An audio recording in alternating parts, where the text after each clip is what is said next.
മേളിൽ നിന്നുള്ള ചൂട് നമുക്ക് പിന്നെയും സഹിക്കാം. പക്ഷെ വണ്ടി ഓടിക്കുമ്പോൾ വണ്ടി ഓവർ ഹീറ്റായി താഴേന്ന് വന്ന ചൂട് നിങ്ങൾ എന്ത് ചെയ്യും?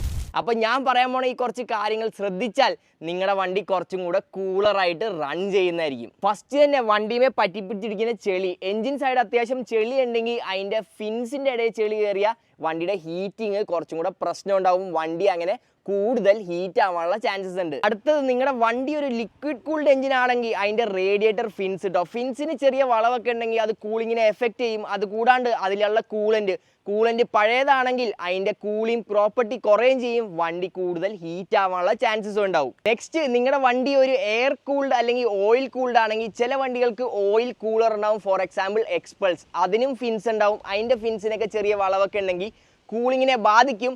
പിന്നെ അടുത്തത്, എഞ്ചിൻ ഓയിൽ. നിങ്ങളുടെ വണ്ടിയിൽ റെക്കമെൻഡ് ചെയ്തേക്കണ എഞ്ചിൻ ഓയിൽ അല്ല യൂസ് ചെയ്യണമെങ്കിൽ ഹീറ്റിങ്ങിൽ വ്യത്യാസം ഉണ്ടാവും. അതുകൂടാണ്ട് എഞ്ചിൻ ഓയിൽ പഴകുമ്പോൾ തോറും അത് ലൂസ് ആവും ആൻഡ് വണ്ടി ഹീറ്റ് ആവാനുള്ള ചാൻസസ് കൂടുതലായിരിക്കും. അപ്പോൾ ഞാൻ എൻ്റെ വണ്ടിയിൽ യൂസ് ചെയ്യുന്ന കാസ്ട്രോൾ പവർ 1 അൾട്ടിമേറ്റ് ഓയിലാണ്. ഇത് യൂസ് ചെയ്തപ്പോൾ മുതൽ എൻ്റെ വണ്ടിയുടെ ഹീറ്റിംഗ് നല്ല വ്യത്യാസമുണ്ട്. അതുകൊണ്ട് സ്മൂത്തർ ആൻഡ് ബെറ്റർ പെർഫോമൻസ് ആണ് നമ്മുടെ വണ്ടിക്ക് കിട്ടുന്നത്.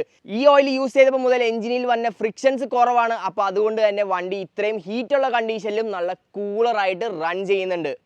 എന്നിട്ട് നിങ്ങളുടെ ഹീറ്റിംഗ് ഇഷ്യൂ മാറിയിട്ടില്ല, വണ്ടി കൂളായിട്ടുള്ള റൺ ചെയ്യുന്നുണ്ടെങ്കിൽ നിങ്ങൾക്ക് എന്തായാലും നിങ്ങളുടെ ഏറ്റവും അടുത്തുള്ള സർവീസ് സെന്ററിൽ പോയി ഒരു ട്രെയിൻഡ് ടെക്നീഷ്യനെ കാണിച്ചിട്ട് നിങ്ങളുടെ കൂളിംഗ് സിസ്റ്റം ഒന്ന് ചെക്ക് ചെയ്യിക്കുന്നത് നല്ലതായിരിക്കും.